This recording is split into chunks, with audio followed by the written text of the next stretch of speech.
जय जगन्नाथ। आपण मानंकु मोर हृदय भरा नमस्कार। आसंतु शुणिबा श्रीमद् भगवद गीतार द्वितीय अध्याय श्लोक 37 और 38 सविशेष व्याख्याटी शुणिबा सहित से महाप्रभु उद्देश्य जय जगन्नाथ और जय श्रीकृष्ण कमेंट बॉक्स रे लिखि दियंतु। ओम श्री परमात्मने नमः। पूर्ववर्ती 4टी श्लोक युद्ध न करिबार क्षति विषय कहि सारी वर्तमान भगवान अर्जुन को युद्ध करिबार लाभ विषय कहउछंती। हतो बा प्राप्स्यसि स्वर्गं जित्वा बा भोक्ष्यसे महिं तस्मादुत्तिष्ठ कौन्तेय युद्धाय कृतनिश्चयः। यार अर्थ जदि तुम युद्धरे निहत हेब तुमको स्वर्ग प्राप्त हेब, आउ जदि युद्धरे जीतिଯିब तेबे पृथ्वीराज्य भोग करिब। तेणु हे कुंती नंदन तुम युद्ध पाई निश्चय कर ठिया हुआ। अर्जुनकर सन्देह को नहीं भगवान एठारे स्पष्ट करी कहउछंती, जदि युद्धरे तुम कर्ण प्रभृति द्वारा निहत हेब तेबे स्वर्ग लाभ करिब, आउ जदि युद्धरे विजयी हेब तेबे तुम एठारे पृथ्वीराज्य भोग करिब।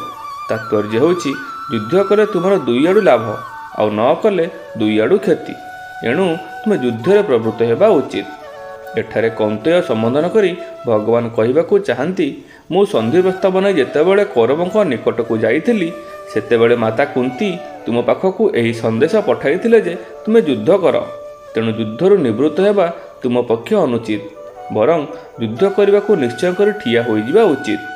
अर्जुन युद्ध न करिबा पई स्थिर करथिले एवं भगवान एही अध्यायर 3 श्लोक युद्ध करने को आज्ञा देले। अर्जुन मनरे सन्देह जात है युद्ध करवा ठीक ना न करवा ठीक। सही सन्देह मोचन करने को भगवान एठारे कहउछंती, तुमे युद्ध पाई दृढ़ निश्चय करनियो, एथिरे सन्देह रख नाही। एठारे भगवानकर एही अभिप्राय थिबा परि जणा पडुछि जे कोनोसी परिस्थिति रे मध्य मनुष्य निजर प्राप्त कर्तव्य त्याग करिबा अनुचित, बरं उत्साह और तत्परता पूर्वक ताहा पालन करिबा उचित। मनुष्यर मनुष्यता केवल कर्तव्य पालन रे ही निहत। धर्म पालन कले इहलोकरे और परलोकरे मंगल हुए। तात्पर्य है कर्तव्य पालन और अकर्तव्य त्याग कले इहलोकरे सफलता मिले एवं परलोकरे मध्य सफलता मिले। भगवान पुणी कहउछंती, सुख दुखे समे कृत्वा लाभालाभौ जया जयौ ततो युद्धाय युज्यस्व नैवं पापमवाप्स्यसि।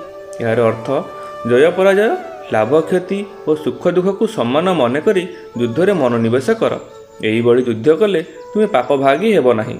अर्जुनकर आशंका थिला जे युद्धरे कुटुंब जन को हत्या कले पाप हेब, किंतु भगवान एठारे कहउछंती पापर कारण युद्ध नुहे, बरं निजर कामना ही पापर कारण।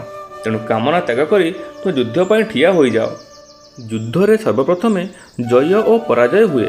जय पराजयर परिणाम हुए लाभ और क्षति तथा लाभ और क्षतिर परिणाम हुए सुख और दुख। जय पराजय और लाभ क्षति सुखी दुखी हेबा तुमर उद्देश्य नुहे। तुमर उद्देश्य होछि एथिरे समभाव रखी भय कर्तव्य पालन करिबा। युद्धरे जय पराजय लाभ क्षति और सुख दुख अवश्य हेब। तेणु तुमे प्रथमरु एही विचार कर जे मो पाई केवल स्व कर्तव्य पालन करिबा उचित, जय पराजय आदि रे कोनोसी प्रयोजन नाही। ताहेले युद्ध कले पाप हेब नाही, अर्थात सांसारिक बंधन हेब नाही। उभय सकाम और निष्काम भाव दृष्टि स्व कर्तव्य पालन करने आवश्यक। जार सकाम भाव अच्छी से कर्तव्य कर्म करिबारे आलस्य प्रमाद करने उचित नुहे, बरं तत्परतापूर्वक स्व कर्तव्य पालन करने उचित। जार निष्काम भाव रही और जी स्व कल्याण चाहे से मध्य तत्परतापूर्वक स्व कर्तव्य पालन करने उचित। सुख आसिले भल लगे और चलीगले खराब लगे, तथा दुख आसिले खराब लगे और चलीगले भल लगे। तेणु एथिरे किए भल आ किए मंद, दुईटी जाक समान। यही प्रकार सुख दुखरे समबुद्धि रखी तुम निज कर्तव्य पालन करने उचित। सुख लोभरे तुम कौनसी कर्मरे प्रवृत्त न हेउ एवं दुख भୟରେ कौनसी कर्मरु निवृत्त न हेउ।